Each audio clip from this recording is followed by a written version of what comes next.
welcome to this edition of Between Two FARS.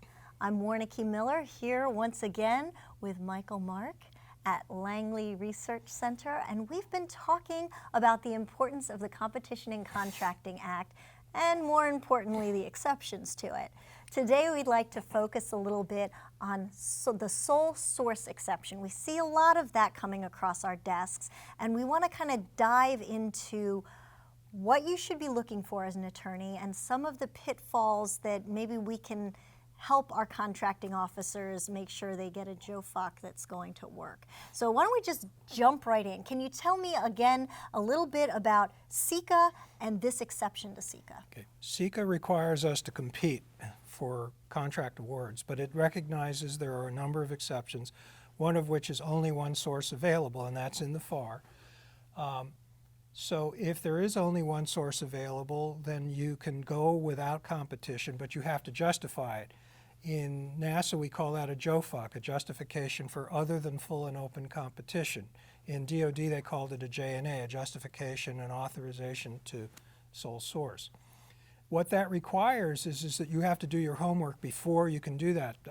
There is a fairly high level of review requirement for these JOFOCs. They almost all get legal review, and they have to go to the competition advocate at the center, and many of them wind up at the headquarters for review as well. So what is this only one source available? Well, it's what the name implies. There's only one provider of that goods or services available to do that kind of work. In order to show that, you have to be able to document that. One way you do that is through market research. And market research means more than just, well, I like that contractor.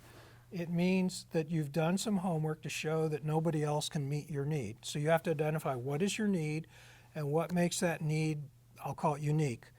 And then who can fulfill that need? What did you do to identify sources that can actually do whatever it is that you need done? The best way to do that is to put out a request for information or a request for quote or something that asks people, it lays out what the requirement and says, please provide your information that will show me that you can do that job. And then we evaluate that against what we put in the RFI and say, okay, they can or can't. Another way is to do market research, and a lot of our researchers will say, well, I know the field. And my reaction is, yeah, I know you know the field, but tell me how you know the field. Well, I go to conferences and I present, or I am in discussions with companies and I talk about what we need, and they can't meet the need or they don't have that capability. So there are other ways other than putting out an RFI, but you have to document what you're doing. How about the Google search? I've seen some contracting officers just go out as if they're going to try to buy this, especially if it's a commercial item, and see what comes back from their Google searching. Well, I suppose you can do that. I don't think that's necessarily, if it's on the internet, it must be true. Well, maybe or maybe not. So yeah, you can do that, but I wouldn't rely solely on that. I think you need to rely on the expertise of your technical people to know this is where the market is, here are the companies who might have that capability, here's what I know about them, and here's why they can or cannot perform what it is I need to be performed. The JOFOC is, the format of the JOFOC is prescribed by the FAR, and so there's a whole set of sections that need to be included. What are we buying? What makes it unique? What kind of market research did we do? Why company X is the only one that can do that kind of work? How am I going to ensure that prices are fair and reasonable, that it's received the necessary reviews and they've approved? So these are things that are all prescribed in the FAR. Yeah, and there's also the section asking you, what are you going to do in the future so that you can compete? How are you, what kind of answers do you like to see in that section? Well, I like to see that that they say that we will look at the requirement and we will scan the environment again to see whether other companies are now in that field, and we will continue to stay on top of the developments. Sometimes you're not going to get there simply, they'll say that, but like, for example, one of the reasons why you can sole source is that this is a logical follow-on to a previously awarded contract, and I cannot recoup the investment I've made on that first contract through the savings I'm going to obtain from competition. And that is a frequent one that we see. and it's for the follow-on kinds of activities. So in those cases, they will say, we'll scan the environment and we'll see what we can find out. But I think reality is that we know that it's unlikely that another source is going to come on unless we actually go out and make that second source. An example of that is when I was in the Air Force, all of our fighter engines came from Pratt & Whitney, and we were not very happy about that.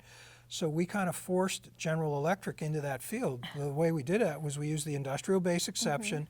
We sent them a lot of money to develop an engine, and then we competed it against Pratt & Whitney's. And guess what? Pratt did not win. It creates competition. And the price of the engines went from $9 million a copy to $3 million a copy. So competition does work. Another thing that I've seen done is if we have got data that is not proprietary and we can release it and sort of seed the industry with data or information that would help them over the next 5 years, over the course of the contract, then you're hoping the next time around you will have more competition. So that's an area of the JOFOC, the market research area, as well as this, what are you going to do so that there's more competition in the future area that often needs some legal assistance to get the JOFOC up and running. And it's a question that frequently we're asking because there's nothing in that section or nothing meaningful in that section. So we say, you need to tell us how you're going to go about doing that. It doesn't have to be a long-winded, detailed thing, but it needs to be enough that we know what's going on. Yeah. Some good advice from Michael Mark. Make sure that you check over your JOFOCs carefully when you're doing a sole source exception, because oftentimes they will have to go up to headquarters for final approval, and nobody wants to get one back from headquarters saying it's a no-go. Join us again next time between two FARS.